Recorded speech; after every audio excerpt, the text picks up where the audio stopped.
Hello everybody, welcome to another of Guvs guides. This one is a quick one on emblemming costumes, specifically when you want to emblem the costume or emblem up the hero following the costumes pathway.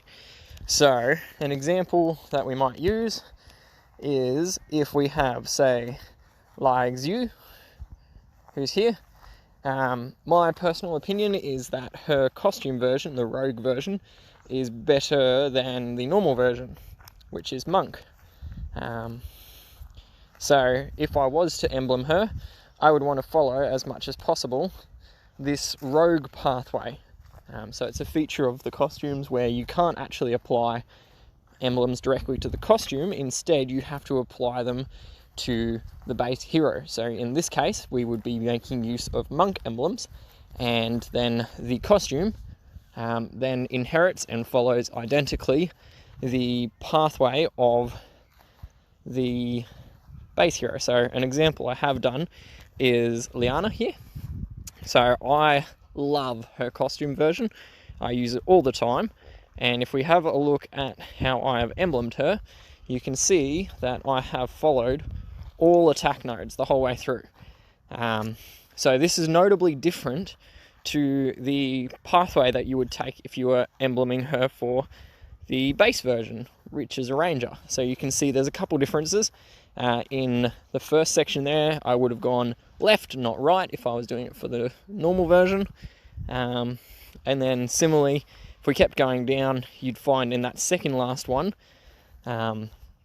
if I had kept going, then I would take the right direction for the costume to pick up another attack node, versus on the base one, I would obviously go left to pick up the attack node.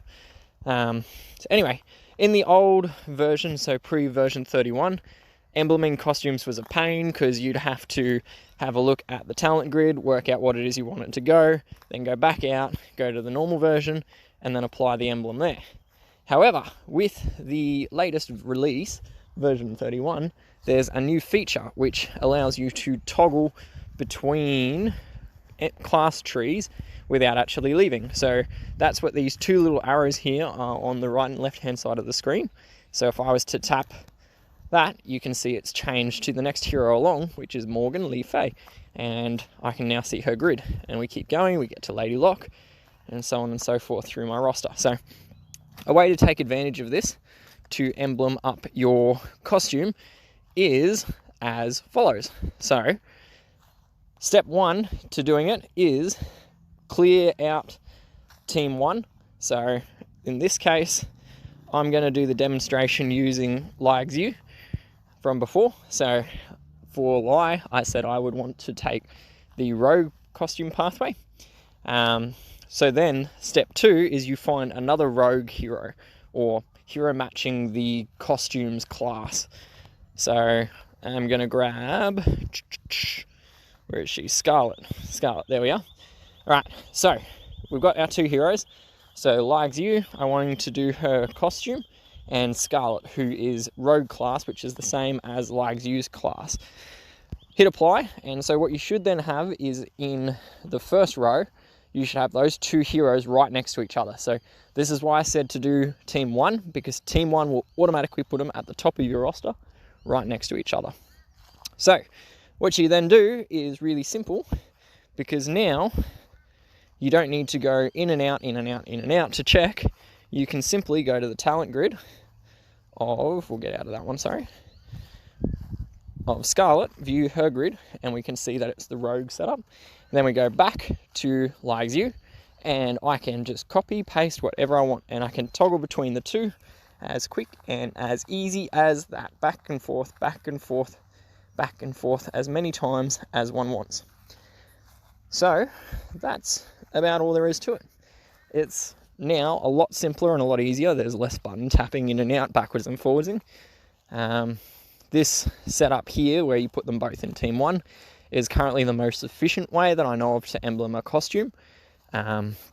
Short of obviously writing it down on a piece of paper, then you don't have to go anywhere, you just look at what you wrote down.